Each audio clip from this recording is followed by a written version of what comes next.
Hello students, जैसा कि आपको पता है कि हम कवर कर रहे हैं एमसीक्यूज, जिसमें कुछ हम प्रीवियस ईयर क्वेश्चंस भी देख रहे हैं, साथ साथ कुछ नए क्वेश्चंस भी फॉर्म करके देख रहे हैं। ठीक है, हम लोग अभी जो इस टॉपिक को लेके चल रहे हैं, जिस पेपर को लेके चल रहे हैं वो है पेपर 4। पेपर 4 में हम लोग जिस टॉपिक को लेके आज स्टार्ट करेंगे वो है chapter number 5, future of IoT ecosystem. Present किया जा रहा है कोडजन इंडिया के द्वारा। मेरा नाम है कौशल श्रीवास्तव। इससे पहले कि मैं स्टार्ट करूं, मैं आपसे कुछ छोटी मोटी बातें कर लूं। अभी कल मैंने जो है अपने एनालिटिक्स को शेयर किया था ग्रुप में, जिसमें 600 कुछ लोग ऐसे हैं जिन्होंने सब्सक्राइब नहीं कर रखा है और वो वॉच कर रहे हैं। अच्छी बात है, मुझे अच्छा लगता है कि एटलीस्ट हमारी रीच इतनी हाई हो रही है। लेकिन जिन लोगों के साथ ये शेयर हो रहा है या जो इसको सुन रहे हैं, एटलीस्ट वो सब्सक्राइब करें ताकि उनको और बेहतर वीडियोस मिलते रहें। साथ साथ वो हमें कमेंट करके अपनी अपनी पसंद नापसंद के बारे में बता सकते हैं। जो भी आपको इसमें समझ में आ रहा है या नहीं समझ में आ रहा, तो एटलीस्ट हम कम्युनिकेट करेंगे तो चीज़ें और बेहतर होती जाएंगी। जैसे मैं नॉर्मली वीडियोस अपडेट करता था जो मशीन रिकॉर्डेड होती थी, तो फिर आप लोगों ने कहा कि नहीं, जब मैं खुद से बोलूँ वो ज़्यादा बेहतर है, तो मैं खुद से बोल के करने लगा। इस तरीके से आप ध्यान रखेंगे। ठीक है, तो बिना किसी बड़ी भूमिका के आप इसको यही कहूँगा कि आप इसको जो है शेयर कीजिए, सब्सक्राइब कीजिए और लाइक वाइक कीजिए। जो भी है ज़्यादा से ज़्यादा इसकी रीच बढ़ाइए ताकि हम और बेहतर इनिशिएटिव्स आपके लिए ला सकें फ्री ऑफ कॉस्ट। ठीक है, और जो पेड लोग हैं वो भी इसे शेयर करें। वो तो ऑलरेडी उनके पास ये चीज़ें हैं। जो फ्री हैं उनके लिए ये 50 क्वेश्चंस के आसपास मैं हर चैप्टर से लेके आ रहा हूँ, और मेरा मानना है कि अगर आपने 50 क्वेश्चन लगभग सॉल्व कर लिए तो आपको एक अच्छी समझ हो जाएगी और अब आप बेहतर अटैम्प्ट कर पाएंगे। तो चलिए शुरू करते हैं क्वेश्चन नंबर 1 के साथ। और अच्छा हाँ, एक चीज़ और बतानी थी कि ये चैप्टर जो है इसमें क्वेश्चन टोटल 5 नंबर के क्वेश्चंस ही आते हैं और मेन पेपर में। तो हम इसको एक ही सेशन में समाप्त करेंगे, मतलब ये केवल पहला और आखिरी एपिसोड रहेगा इसका। तो इसमें टोटल 25 क्वेश्चंस हैं। पहले क्वेश्चन से देखना शुरू करते हैं।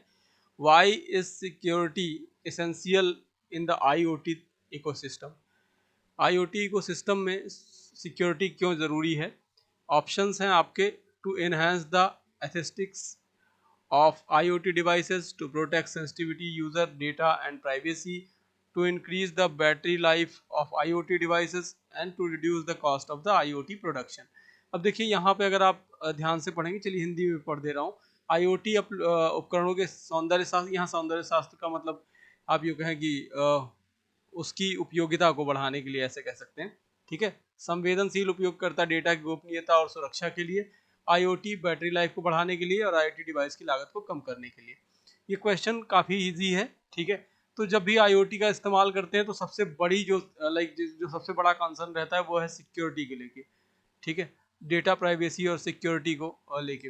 तो यहाँ पे जो ऑप्शन होगा वो बी सही है। हालांकि नीचे ऑलरेडी लिखा हुआ है, मैं इसको थोड़ा थोड़ा डिस्क्राइब करता चल रहा हूँ। अब की बार हम लोगों ने इसको हाँ, ये हाइड नहीं हुआ है। हाइड पहले हाइड होके तब शो होता था, अब की बार लगातार हो गया। तो आप इस बार देख लीजिए, अगले बार से हम लोग उसको मैनेज कर लेंगे। Why potential risk arise from the inaccurate security of IoT devices? IoT उपकरणों में अगर अपर्याप्त सुरक्षा है तो उसके संभावित जोखिम क्या क्या हो सकते हैं? देखिए, increase interoperability among devices, reduce complexity attack, limited opportunity of data branches, vulnerability, hacking and unauthorized access। अभी मैंने बताया कि सबसे जो बड़ा कॉन्सर्न है सिक्योरिटी को लेके है, सिक्योरिटी एंड प्राइवेसी। ठीक है, तो सिक्योरिटी एंड प्राइवेसी को अगर आप ध्यान देंगे तो बेसिकली ये होगा क्या कि वैसे तो ये, जैसे हम बात करें कि डेटा उल्लंघन की बात करें या डेटा ब्रांचेस की बात करें, ब्रीचेस की बात करें, तो वो हो सकता है। लेकिन यहाँ पे जो सबसे सटीक जवाब होगा वो होगा कि हैकिंग से बचाने के लिए या किसी अनऑथराइज पर्सन को आप तक पहुँचने के लिए, उस IoT डिवाइस को यूज़ करने के लिए, तो उनसे बचने के लिए हम इसका इस्तेमाल करते हैं। तो ऑप्शन नंबर डी करेक्ट होगा यहाँ पे। Which of the following is not a reason for the need of security in IoT system? IoT system निम्नलिखित में से कौन सा IoT सिस्टम की सुरक्षा आवश्यकता का कारण नहीं है? ऑप्शन पढ़ लेते हैं। IoT devices are susceptible to cyber attack. Devices often process the transmit sensitive data. IoT devices are rarely connected to the internet. Compromised IoT devices can be used as entirely point of network. देखिए IoT devices की बात करें तो IoT device wirelessly काम जरूर करती हैं, लेकिन ये इंटरनेट से डायरेक्टली जुड़ी नहीं होती हैं, ठीक है। तो इंटरनेट की सिक्योरिटी से इससे कोई बहुत ज़्यादा संबंध नहीं है। तो इसमें ऑप्शन जो होगा वो सी सही होगा कि IoT डिवाइसेस जो है are rarely connected to the internet, ठीक है। मोस्ट ऑफ, जैसे आप स्मार्ट वॉच पहनते हैं ना, स्मार्ट वॉच पहनते हैं या जो भी डिवाइसेस बेसिकली वेयरेबल होती हैं, या आप मान लीजिए कि हेडफोन इस्तेमाल कर रहे हैं, है ना। तो इन सब का हालांकि हेडफोन IoT डिवाइस में नहीं आता, बट मैं एग्जांपल के तौर पे समझा रहा हूँ। तो जरूरी नहीं कि आप इनको वेयरेबल कराएं, ठीक है। सॉरी, आप इनको इंटरनेट से कनेक्ट करें, आप ब्लूटूथ या वायरलेस मीडियम से कनेक्टिविटी ले लेते हैं। How can strong security measure benefit IoT network and ecosystem? मजबूत सुरक्षा उपाय IoT नेटवर्क और परिस्थिति तंत्र को कैसे लाभ पहुंचा सकते हैं? By slowing down the data processing of IoT devices, by minimising the need of the software update, by improving trust and adaptation of IoT technology, by limiting the number of connected device in the network. तो अब देखिए IoT device के बाद मतलब यहाँ पे profit की बात हो रही है, यूँ कहें कि बेनिफिट की बात हो रही है, लाभ कैसे मिल सकता है। तो देखिए IoT के जो बेसिक आप ये कह सकते हैं कि इसकी जो बेसिक बेनिफिट है वो यही है। जो IoT इकोसिस्टम में सबसे ज़्यादा क्या होगा कि वो अपनी ट्रस्टेबिलिटी को सुधारते हैं, ठीक है। ट्रस्टेबिलिटी को सुधारते हैं। ट्रस्टेबिलिटी की बात करें तो हमारे पास ऑप्शन नंबर सी सही जाता है। क्वेश्चन नंबर 5 हम एक बार फिर से देख लेते हैं, कुछ इशू था, ठीक है। Which of the following security practices is crucial for securing the IoT devices? तो IoT डिवाइसेस को सिक्योर करने के लिए कौन सी कौन सी सिक्योरिटी प्रोसेस अपनाई जाती है? Utilising defeat user default user name and password. देखिए डिफॉल्ट यूजर नेम और पासवर्ड होगा तो सिक्योरिटी की बात तो मतलब संभावना ही नहीं बनती, तो पहला तो साफ साफ गलत है। Regularly updating devices and firmware, हाँ ये पॉसिबल है। आगे पढ़ लेते हैं, फिर उसके बाद हम ऑप्शंस पे जाएंगे।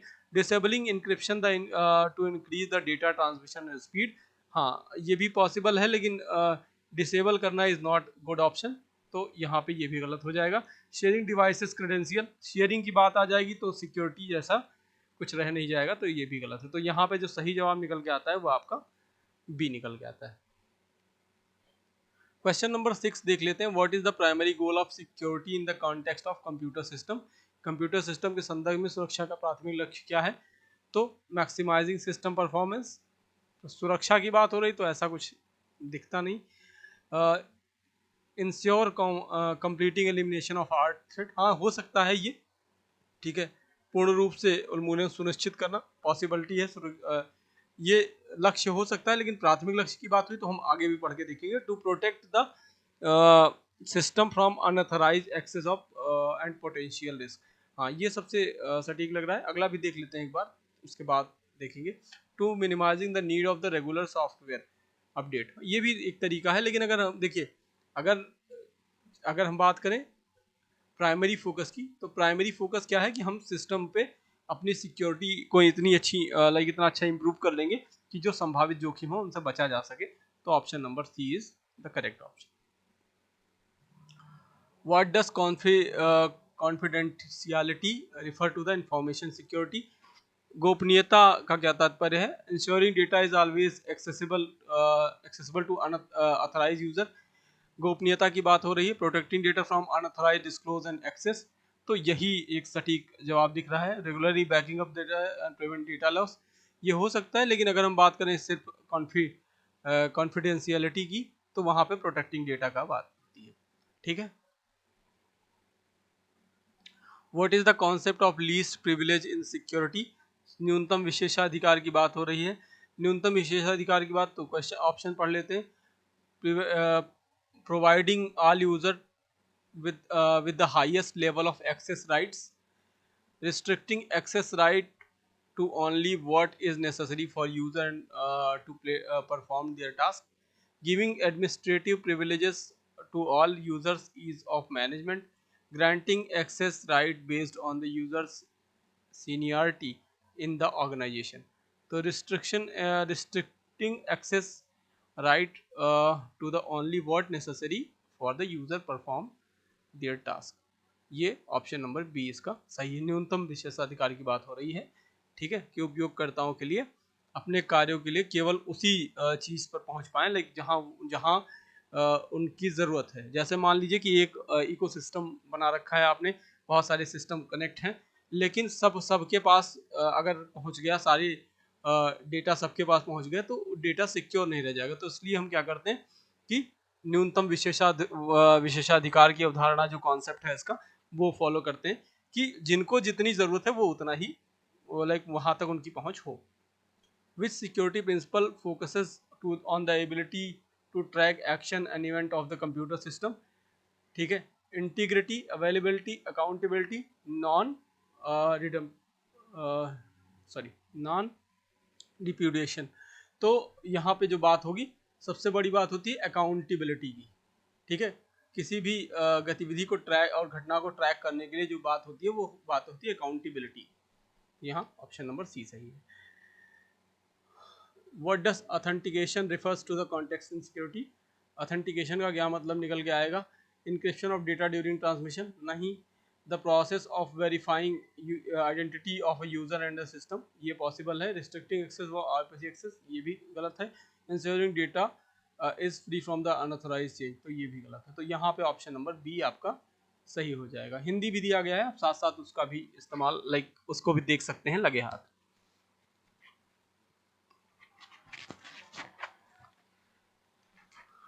और आगे बढ़ते हैं, क्वेश्चन नंबर 11 देखते हैं। इन computer security what does the term of authentication? फिर से ये रिपीट हो गया है, तो यहाँ पे हम सीधे से वही ऑप्शन जाएंगे। A process of identifying and assigning access to the access rights to users. What is the primary objective of implementation encryption the data security? प्राथमिक उद्देश्य क्या है? तो ये है to secure data during the transmission and storage of converting them into coded form. Encryption का मतलब ये है कि ट्रांसमिशन के समय में स्टोरेज को ट्रांसमिशन के समय में स्टोरेज को ऑब्टेन करना और जो इंफॉर्मेशन है उसको कोडेड फॉर्म में कोडेड फॉर्म में प्रोवाइड कराना, ठीक है। What is the purpose of firewall in network security? Firewall का उद्देश्य to block incoming and outgoing traffic network, ऐसा नहीं है। To prevent unauthorised access to a physical location, ये संभावित हो सकता है, लेकिन फिजिकल की बात हो रही तो ये भी नहीं होगा, ठीक है। To monitor the track user activity from the network, ऐसा भी नहीं है, उसको वीपीएन बोलते हैं, है ना। और ये to control and filter network traffic based on the predefined security rules. तो ऑप्शन नंबर डी सही है। In the context of access control what does the principle of least privilege mean? ये देखिए, न्यूनतम विशेषाधिकार की बात अभी हमने थोड़ी देर पहले करी है कि सबसे केवल उन्हीं चीजों तक पहुंच को प्रतिबंधित करना जो उपयोगकर्ता को कार्य करने के लिए आवश्यक है। जितनी न्यूनतम पहुंच हो, जितनी न्यूनतम जरूरत हो आदमी को उतनी पहुंच दे देना। असुरक्षितता या वल्नरेबिलिटी सिक्योरिटी में इसका क्या इस्तेमाल किया जाता है? तो option number C, weakness of a flaw of a system that could be exploited by attackers, ठीक है। ऐसी सिस्टम की कमजोरी जिनका यूज किया जाए हमलावरों को, हमलावर मतलब अटैकर्स के द्वारा। अटैकर्स इन द सेंस की हम बात कर रहे हैं सिस्टम अटैकर्स की, जिन्हें आप आम भाषा में हैकर बोलते हैं। Why is security crucial in the future of IoT system? भविष्य की सुरक्षा के लिए क्यों उपयोग महत्वपूर्ण है? तो to protect against potential cyber threats and vulnerability. ये बात अभी हमने तुरंत करी है, तो उसमें मैं डिटेल में नहीं जा रहा। What is the potential risk arise from inadequate security in the IoT ecosystem? IoT परिस्थिति में अपर्याप्त सुरक्षा के कौन से संभावित जोखिम उत्पन्न हो सकते हैं? Improve efficiency and performance of IoT device, IoT उपकरणों की बेहतर दक्षता और प्रदर्शन की बात होगी, तो नहीं, ये तो नहीं है। Reduce complexity of attack of IoT हमलों की जटिलता को कम करना, ये भी नहीं होगा। Enhance trust and adoption of IoT technology, IoT प्रौद्योगिकी में विश्वास और अपनाना, तो ये भी नहीं होगा। Vulnerability of hacking, data breaches and privacy validation, hacking, data उल्लंघन और गोपनीयता उल्लंघन के प्रति संवेदनशीलता। तो अपर्याप्त सुरक्षा के संभावित जोखिम जो होंगे ये आपको हैकिंग वाले सेंस में देखने को मिलेंगे। क्लियर? अगला क्वेश्चन, यहाँ 18 होना चाहिए, थर्ड लिखा है गलती से। तो how can strong security measure benefit of the future IoT system? IoT ecosystem में अच्छा सुरक्षा उपाय या मजबूत सुरक्षा उपाय का क्या बढ़िया फायदा हो सकता है? तो अपडेट करने की आवश्यकता कम करके नहीं, ऐसा नहीं ऐसा पॉसिबल नहीं है। लाइक अपडेट कम करने की आवश्यकता को कम करके, ऐसे अपडेट तो करना पड़ेगा ही पड़ेगा जब आप किसी सेंस में डिवाइस को अपडेट करना, लाइक आप बेहतर इस्तेमाल करना चाहेंगे किसी भी एप्लीकेशन का। ठीक है, ये सुनिश्चित करके कि IoT डिवाइस हमेशा इंटरनेट से जुड़े रहे। अभी मैंने बताया कि IoT डिवाइस को इंटरनेट को हमेशा जोड़े रखने की कोई ऐसी आवश्यकता नहीं है। उपकरणों के बीच में अंतर संचालनीयता को बढ़ाकर, ऐसा कुछ नहीं है। उपयोगकर्ता के विश्वास को कायम करके IoT प्रौद्योगिकी को व्यापक रूप में अपनाने का बढ़ावा देकर, ये संभावित है। ये सबसे बेहतर उपाय हो सकता है कि IoT पे पहली बात तो उपयोगकर्ता का विश्वास कायम किया जाए, मतलब उस पर ट्रस्ट बिल्ड किया जाए यूजर का, और साथ साथ इसके बारे में अच्छी इन्फॉर्मेशन लोगों तक पहुंचाई जाए, और जहां से ज़्यादा इसको बढ़ावा दिया जा सके। Question number 19, end to end encryption. आपने अक्सर देखा होगा व्हाट्सएप जब आप यूज़ करते हैं तो उसमें एंड टू एंड इंक्रिप्शन रहता है। उसकी अवधारणा क्या है, उसका क्या मतलब है? तो बेसिकली क्या है कि जितने भी IoT और जितने भी ऐसे सोशल मीडिया मैसेंजर उनके यूज़र टू यूज़र के बीच में डेटा को इनक्रिप्ट करना, ठीक है, और दूसरे एंड पे डिक्रिप्ट करना, तो एंड टू एंड इनक्रिप्शन बोलते हैं उसको। पढ़ लेते हैं option. Encrypting data during transmission between IoT device and the cloud, तो पहला ही जवाब सही लग रहा है मुझे। Securing the physical connection, physical connection की बात नहीं करेंगे। Restricting access to IP address IoT network, नहीं। Implementing strong encryption algorithm in the IoT themselves, नहीं, ये भी नहीं सही है। तो ऑप्शन नंबर ए सही दिख रहा है। Question number 20, how can a centralise security management system benefit of future of IoT ecosystem? एक केंद्रीकृत सुरक्षा प्रणाली प्रबंधन में IoT परिस्थिति तक कैसे लाभ पहुंचा सकती है?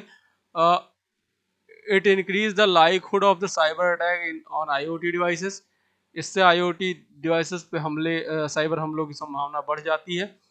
तो ये नहीं होगा।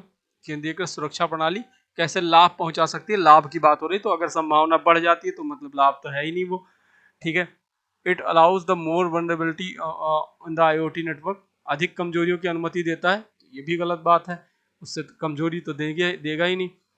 It provide the unified approach to monitor and control security access to the IoT device, हाँ, ये एकीकृत दृष्टिकोण प्रदान करता है, ये सही है। It reduce the need of authentication, नहीं, ऐसा नहीं होता।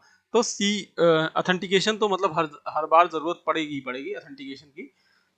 क्वेश्चन नंबर 21, अच्छा, इसमें मैंने बताया क्वेश्चन, आप ध्यान रखेंगे सी ऑप्शन सही है। Question number 21, why the powerful CPU essential for the future of IoT ecosystem? IoT परिस्थितियों में शक्तिशाली CPU की आवश्यकता क्या है? देखिए, बड़े बड़े डेटा प्रोसेसिंग को संभालने के लिए, तो ऑप्शन नंबर सी इसमें सही होगा। रेजोल्यूशन का कोई मतलब है नहीं, और भौतिक आकार कोई मतलब नहीं। भौतिक आकार, IoT डिवाइसेस आमतौर पे छोटे होते हैं।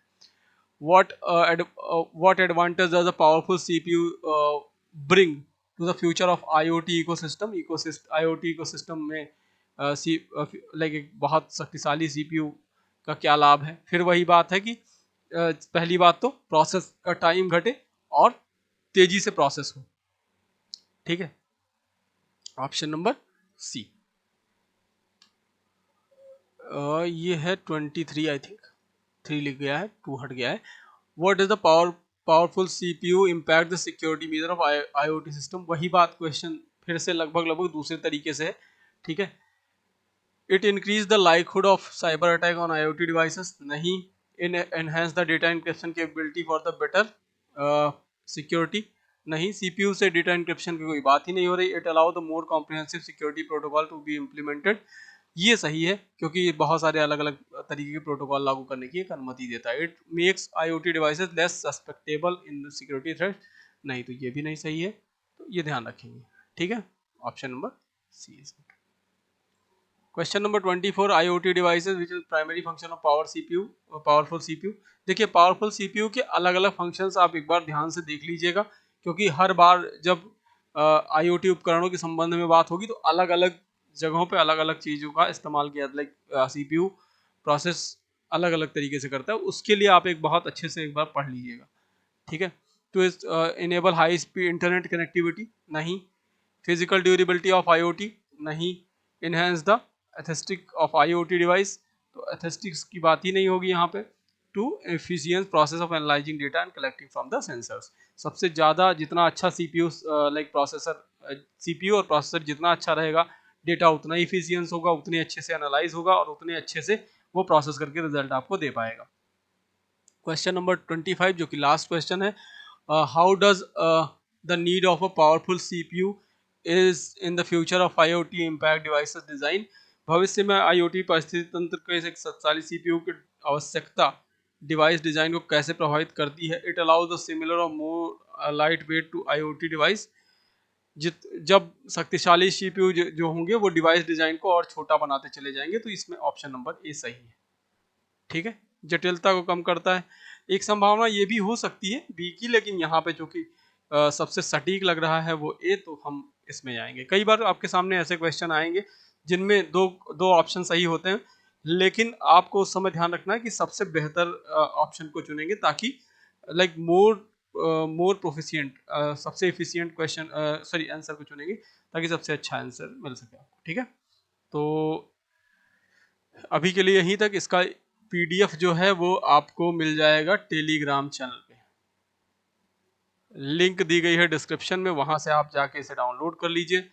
ठीक है, साथ साथ फिर से मैं कहूँ तो वो ज़्यादा बेहतर नहीं है, ऑलरेडी लिखा हुआ है।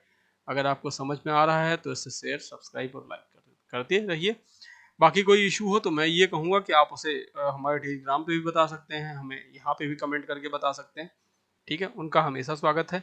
अभी के लिए धन्यवाद, मिलते हैं अगले चैप्टर में, जो चैप्टर नंबर 6 होगा, I think the last chapter of that particular book. उसके बाद हम लोग सीधे पाइथन पे चले जाएंगे। ठीक है, तो अभी के लिए यहीं तक, मिलते हैं नेक्स्ट वीडियो में।